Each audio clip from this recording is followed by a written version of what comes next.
You don't earn a nickname like Iron Mike for no reason. I could spend all day talking about the complicated legacy Mike Keenan has left for himself in the world of hockey. Instead, I'll leave you to look at the controversies section of his Wikipedia. Today, we're here to do what we always do, and that's take a look at the trade history of a general manager. And not only are we going to look at his tenure with one or two teams, but his time with 4 different NHL teams, because as you'd learn from that controversies section, he did not stick with clubs for long. That said, to clarify something, NHL Trade Tracker has different info from elite prospects, so he may have actually not been the GM at these given times.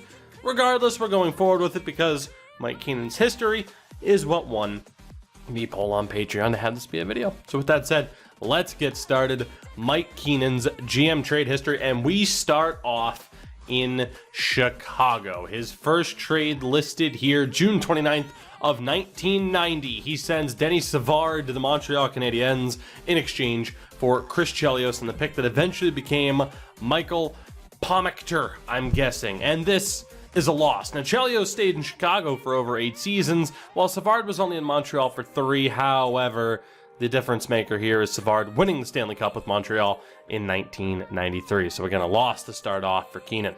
October 10th of 1990, the Hawks acquire Martin Desjardins in exchange for cash. And hard to believe it, but this is a draw. Desjardins never played for Chicago. December 14th of 1990, the Blackhawks acquire the pick that became Igor Kravchuk in exchange for Mike Eagles, who gets sent to the Jets. And this is already another loss. Kravchuk played less than a season's worth of games, while Eagles stuck around for the Jets. Not a major loss, but it is a loss nonetheless. January 29th of 1991, the Quebec Nordiques acquire Jacques Cloutier in exchange for Tony McKegney. And this is yet again a draw. Cloutier stuck around, but he was dreadful for the Nords. McKegney didn't do that much for Chicago. March 5th of 1991, another trade with the Nordiques as they acquire Ryan McGill and Mark McNeil in exchange for Paul Gillis and Dan Vincelette. This is a draw, a complete nothing trade. Fast forward to July 22nd of 91, and the Blackhawks acquire Brian Marchment and Chris Norton in exchange for Troy Murray and Warren Reichel. And this is a minor win. Marchment, the only notable name in the trade. Not a huge piece for the Blackhawks, but still, it's a win nonetheless. And then we move ahead to September 6th of 91. The San Jose Sharks acquire Doug Wilson. Yes, that Doug Wilson in exchange for Kerry Toporowski and the pick that became Boris Mironov. This is a minor loss. Wilson, the only real notable player. A few weeks later, on September 20th, another trade with the Sharks. Wayne Presley goes out to San Jose in exchange for a pick that became Bogdan Savenko. This is a nothing trade. It's a draw. 4 days later, the Hawks send Greg Millen to the Rangers for absolutely nothing, and it's a nothing trade. It's another draw. The next day, the Hawks reacquire Ryan McGill in exchange for Mike Danier, I guess it would be. That's a draw. It's a nothing trade. And then we move ahead to October 2nd as the Hawks acquire Steve Smith. Yes, Steve owned Goldsmith in exchange for Dave Manson and a pick that became Kirk Maltby. I have this down as a draw. Now, Smith was solid for Chicago for a while. Manson was solid for the 3 years that he played in Edmonton, and Maltby was solid for a few years as well before being dealt to Detroit. So Smith has the tenure, but 2 decent players for Edmonton evens it out. October 25th of 91, Chicago acquires Brad Lauer and Brent Sutter in exchange for Adam Creighton and Steve Thomas. This is a draw. Sutter and Thomas equal each other out as decent pickups. A few days later, in a deal with the LA Kings, Chris Norton is sent out west in exchange for Rod Buskus. It's a draw. It's a nothing trade. A little bit over a month later, in another deal with the Kings, Rick Lanz is sent out west in exchange for cash. It's a draw, a nothing trade. Again, so rough when you're traded for literally nothing. Although cash made a little bit more of a difference at that point in time. Ask the Oilers and Wayne Gretzky, of course. But yeah, basically nothing. And it still wasn't a win there for LA. It's kind of rough. December 16th, the final trade of 1991, the Calgary Flames acquire Trent Yawney in exchange for Stefan Matteau. This is a draw. Both were decent for their teams. Yawney stuck around for a little bit longer, but I'm calling it a draw. January 8th of 1992, the Bruins acquire a pick that became Evgeny Pavlov in exchange for Steve Bancroft and another pick that became Russ Hewson. This is another draw, another nothing trade. January 24th, they send Steve Conroy to the Whalers for Rob Brown. It's a draw, a nothing trade. 3 days later, isn't it weird how he does this, but 3 days later, in another deal with the Whalers, they send Paul Gillis to Hartford for future considerations. It's a draw, a nothing trade. February 7th, Frederick Oduya is sent to the San Jose Sharks in exchange for Tony Herkach, I believe it is. Another draw, another nothing trade. Same day, Ryan McGill sent out to Philadelphia in exchange for Tony Horacek. This is a nothing deal, another draw. 11 days later, John Tonelli sent out to Quebec for future considerations. Guess what? It's a draw, another nothing trade. And then we move ahead to June 20th of 92. The picks that became Sergei Krivokrasov and Jeff Shantz in exchange for Sergei Boutin and Boris Mironov. Another draw, another nothing trade. August 7th of 92, the Chicago Blackhawks acquire Stefan Beauregard and a pick that becomes Eric Daze, which is very good, in exchange for Dominic Hasek. This is the loss of all losses. Daze was a bright spot for the Hawks in the late 90s and early 2000s. A really good, probably in the hall of very good for NHL players. You sent Dominic Hasek to Buffalo, man, so it's no surprising that 3 days later you made your final trade where you then flipped Beauregard for Christian Ruutu, which is a minor win. Ruutu was solid for a few seasons, but basically it was Eric Daze and Christian Ruutu for Dominic Hasek. Yeah, you lost. So that brings his tenure to Chicago to a close with 2 wins, 4 losses, and 18 draws, which we always see more draws than wins or losses, but still, 24 trades, you have 2 wins. Not a good start. Then we move ahead to the St. Louis days, and we start off July 4th of 1994, and it is a doozy as Calgary acquires Phil Housley and picks that became Steve Bejan and John Tripp in exchange for Al MacInnis and a pick that became Didier Tremblay. This is a major win for Keenan and the Blues. Housley did not stay with Calgary for this tenure, and of course MacInnis was fantastic for the Blues for the rest of the 90s and beyond. 20 days later, on July 24th, the Blues acquired Doug Lidster and Esa Tikkanen in exchange for Peter Nedved. This is a draw, all very decent players, decent to good players, but they didn't stick around with their teams.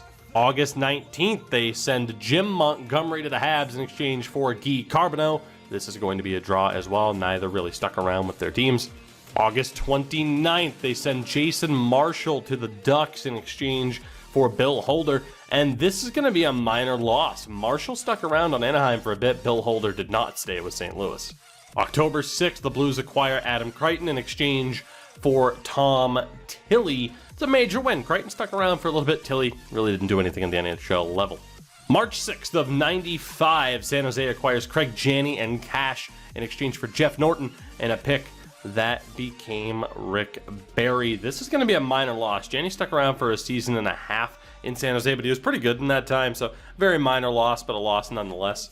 We move ahead to March 23rd. They send Kevin Miller to San Jose in exchange for Todd Elick. I presume it's a minor loss. Miller was solid for a short amount of time in San Jose. So weird how we just love to do multiple trades with teams within a couple weeks of one another. The same team, no less.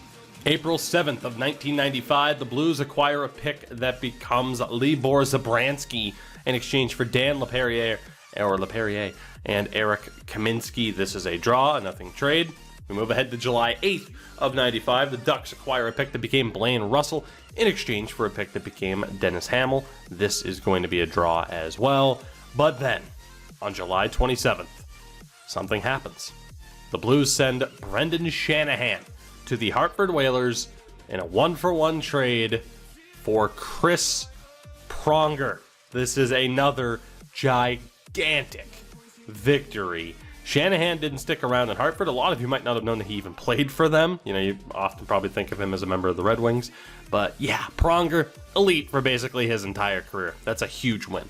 The next day, the Blues acquired Jay Wells in exchange for Doug Lidster. This is a minor loss. Wells did not stay. Lidster was decent for the Rangers. August 4th of 95, the Blues acquired the pick that became Corey Sarich in exchange for Steve Duchesne, and this is going to be a loss. Duchesne was solid for the Sens for a few seasons. Sarich wasn't even selected by the Blues. I'm unsure of the rest of the trade and how he ended up being on the team that selected him, so because I'm uncertain of that, it's going to be a loss here. The same day, another huge trade as they send Cujo, Curtis Joseph, and the rights to Mike Greer to Edmonton for the picks that became Marty Reisner and another pick that became Matt Zoltek. And this is a loss. Now, Cujo didn't stay for too long, but Greer was a solid option, and Marty Reisner would end up in Edmonton anyway a few seasons later, so a loss here, unfortunately.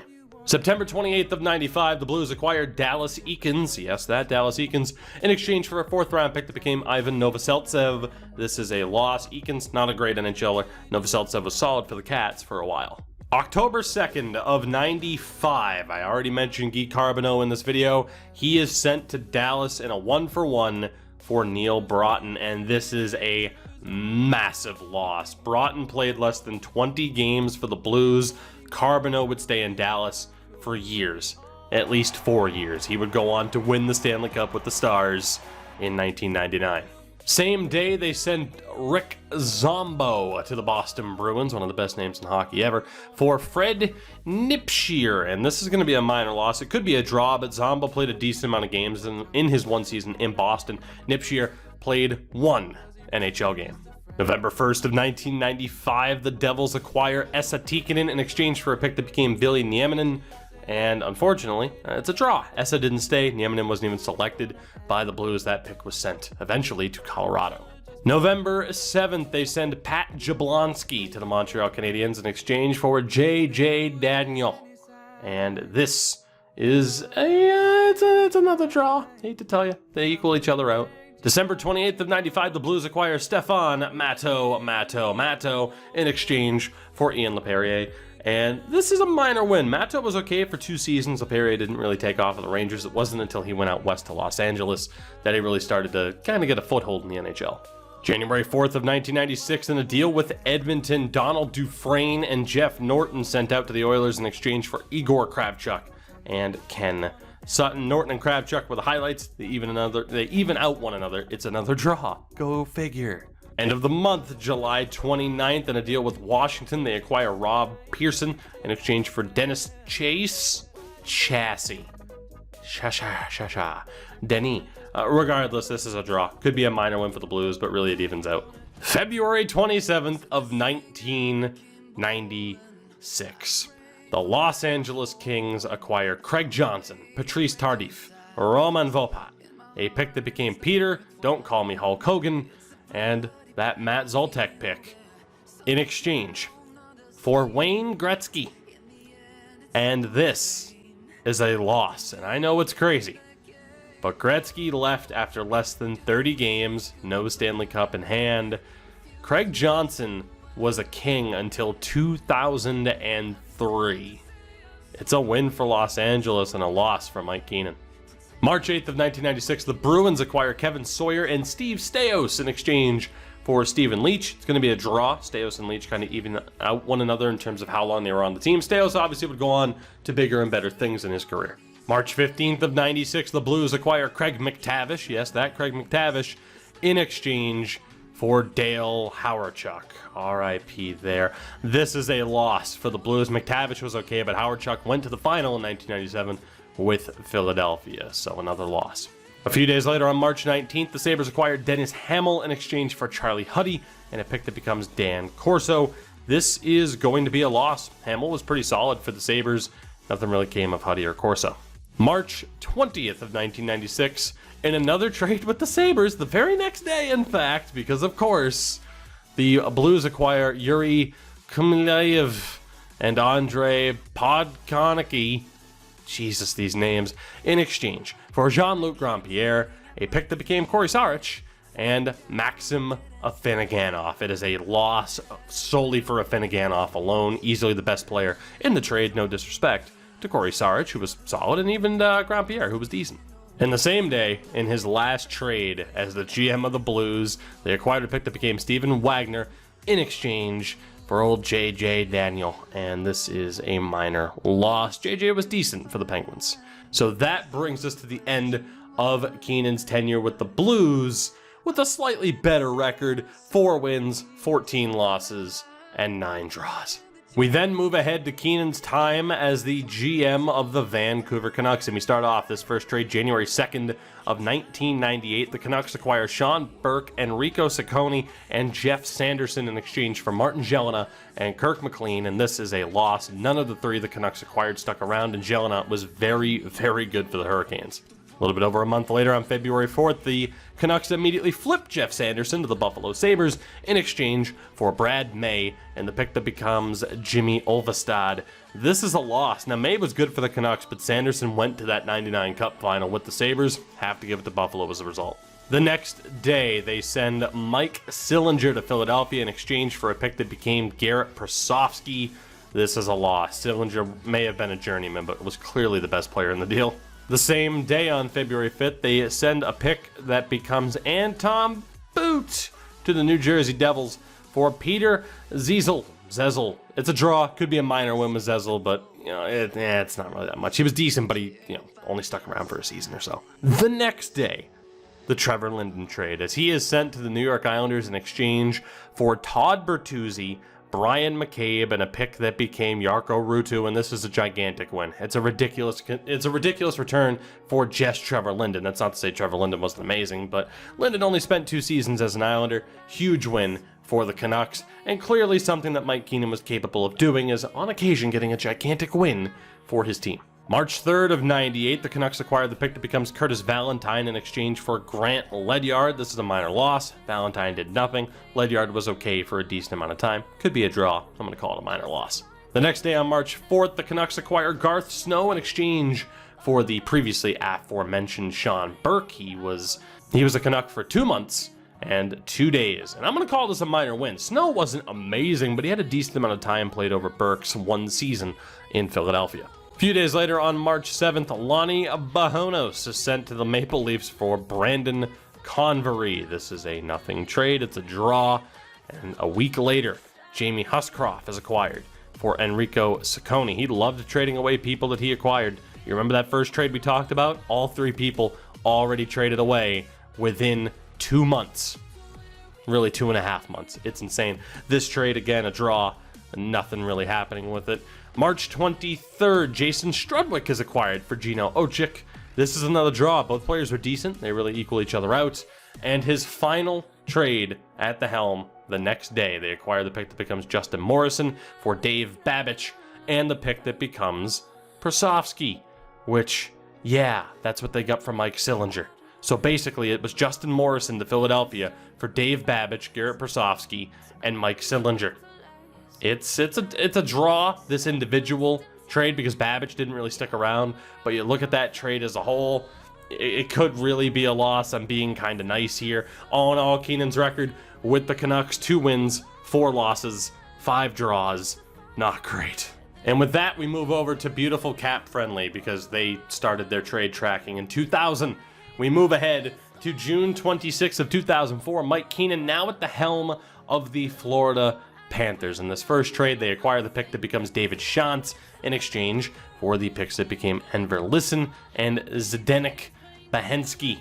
This is a draw, a nothing trade. The next day, on the 27th, they acquire the pick that became Brett Nasby for Michael Vernace, who knows, and Derek McIntyre. Another draw, another nothing trade.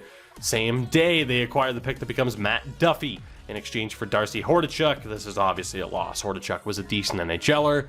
And then a few days later, they acquire Kendall McArdle in exchange for Corey Emerton and Steve Downey. This is a draw. McArdle and Downey kind of even each other out. Move ahead to October 5th of 2005. They acquire nothing in exchange for Philip Novak, but somehow it's a draw. Novak didn't do anything. November 19th, they send what became Brian Pitton to the Oilers for Alexei Semenov. I'm going to call this a draw. It's really a nothing trade. It could be a minor win for Semenov, but it's a draw for me. And then December 2nd, we see some big names. Christian Huselius is sent to Calgary in exchange for Steve Monador, RIP, and Dustin Johnner. Going to call it a draw with Huselius and Monador equaling one another out. 10 days later, on December 12th, they send Nicholas Hagman to Dallas in exchange for Sergei Gaidachenko, and this is a major loss, completely one-sided. Hagman still had some gas in the tank at this point. January 18th of 06, they acquired the pick that became Peter Aston for Eric Cairns. I'm going to call it a draw. Could be a loss. Cairns clearly the better player, but only played 30 games for the Penguins. We move ahead less than a week later, January 23rd, the Panthers acquire John Sim for the pick that became Patrick Maroon. Now, I'm going to call this a draw. Only 30-some-odd games played for Sim, and Maroon never played for Philly, but again, the Panthers didn't do anything with Sim. March 9th of 06, they acquire Richard Jackman for Peter Tatasek. It's a draw that could be a minor win. Jackman only played 30-some-odd games, and Tatasek was a nothing piece. And speaking of pieces, we get to the piece. Oh, goodness, just looking at this trade. The piece de resistance. Like, this is the one. This is the one. Now, we have trades that, if you're a fan of that team, you're going to remember Mike Keenan for. And fun fact, he was the GM of both Vancouver and Florida, so you're really going to remember him for this one. June 23rd of 2006, the Florida Panthers acquire Brian Allen, Todd Bertuzzi, and Alex Auld for a pick that became Sergei Shirokov, Lucas Krajicek, and Roberto Luongo. This is a major loss. Allen, Bertuzzi, and Auld, all solid players. Allen and Auld stuck around for a bit. Luongo to Vancouver, though, I mean, come on, they nearly won a Stanley Cup. They were consistent contenders. It's an absolutely awful trade, regardless of what the goalie's circumstances and situations might have been. With hindsight, gigantic L. And the next day would see his final two trades as an NHL GM. First up, they send the pick that became Luke Witkowski to Chicago for Craig Anderson, which is a huge win. So if you think about it, for Florida, you get rid of Luongo, you end up with Anderson and Auld. That's not too bad, but Anderson wasn't quite what he would eventually go on to become in Ottawa, being arguably the best goaltender, if not outright the best goaltender in that franchise's history. It's still a win for this individual trade, but like I said, Anderson and Auld or Roberto Luongo.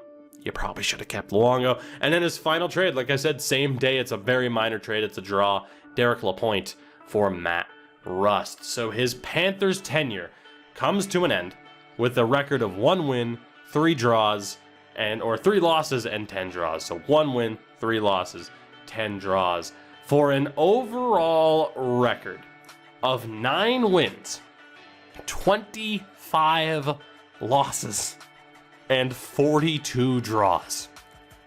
Known more for being a head coach, even if he wouldn't stick around for that long, known more for being a head coach, and for good reason.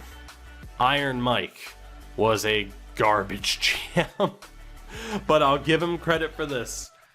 For the most part, those wins are big wins, and for the most part, those losses are big losses. So it makes for a very interesting history to look back upon. I will say this, the last thing I really ever heard about Mike Keenan was about 2 years ago or so, where the word was that he was battling cancer. I haven't seen an update on that, so I will say best wishes to Mike Keenan. Hope he is doing well at this point in time. Let me know what you think of the trades. Did I get it right? Did I get it wrong? How would you rate some of these more monumental trades? Perhaps some of the minor trades I just got completely wrong.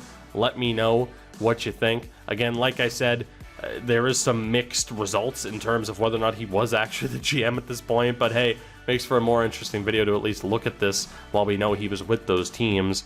Like I said, let me know what you think. I will see you guys in the next one. Keep an eye out on the channel. Maybe we continue to expand upon this kind of biographical-like content that we are doing based off of those in the hockey world. And of course, if you're on Patreon, keep an eye out, because the poll will be up, all suggestions, and then the subsequent poll will be up to have you guys decide who we're going to talk about next in terms of GM trade history. For Mike Keenan, yikes. Just yikes is all you can say.